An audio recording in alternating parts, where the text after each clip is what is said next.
right here at Stewart Coves in South Ocean. This is the classroom. This is going to be our home the next 4 days. Woo! We're at Stewart Coves and we're going to head out and do some recon on a bunch of wrecks and see how the sharks are working out there and figure out our 2 days of filming.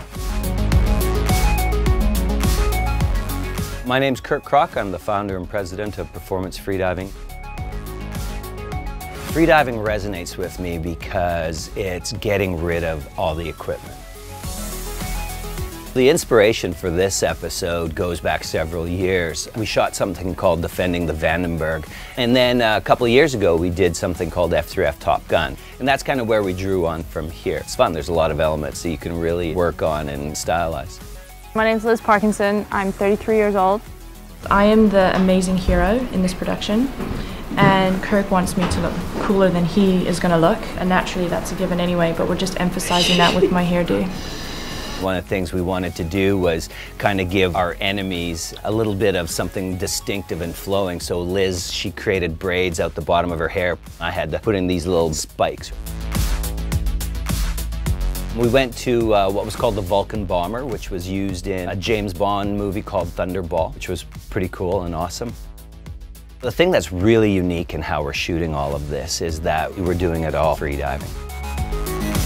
The camera work's done freediving, the action, the actors. It makes it definitely a lot more of a challenge. There's a lot of risks we got to take care of. I'm wearing about 3 times the normal amount of weight I would. I want that free of gravity so I can float and I can be fluid and do all these flips, but yet at the same time I need to be heavy enough so we have some traction.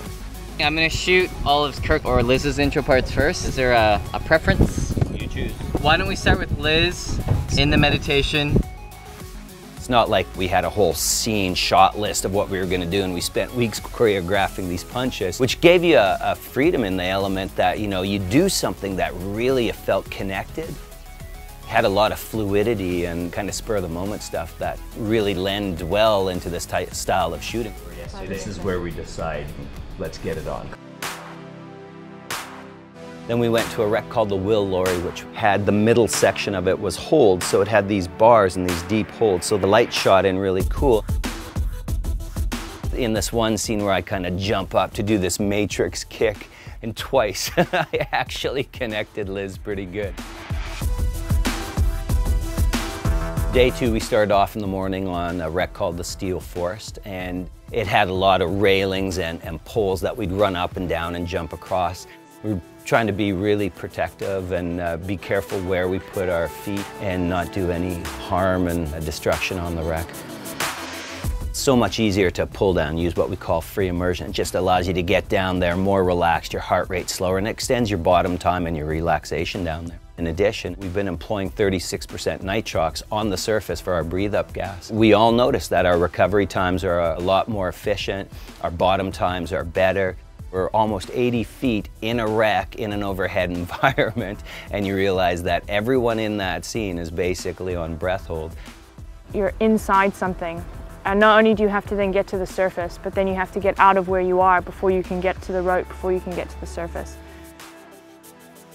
We had some good scenes that were upwards in the 2-minute and sometimes peaking a little over 2 minutes. I think all of us are feeling our ears a little bit at this point. I know mine feel like they have cotton balls in them. Afternoon on day 2, we went to the Ray of Hope, and this was going to be the shark one. We had to do a lot of work with sharks, which is always something that you need to be extra careful on. We know how to treat them in a respectful manner and get the shots that we're looking for. I consider myself a pretty knowledgeable ocean person, and yet I found it disturbing. I mean, these are 6-7 foot reef sharks. They're coming up to you. They look aggressive. Liz would give us these safety briefings. She'd say, it'll be okay. All you have to do is this, but don't do that. Although it looks really cool underwater, we have lots of safety divers in the water that have got chainmail on, and when you're dealing with sharks, you need to be really careful. I think it's cool the way that we use the sharks in this episode, using the superhero as someone that's being empowered by them. It kind of shows them more in a positive light. I think it went good. I think we got some really strong scenes in there. This just adds a completely different dynamic and a different element to what the sport really entails. I just feel really fortunate to have been a part of it. All right. All right. We're good. We're out of here.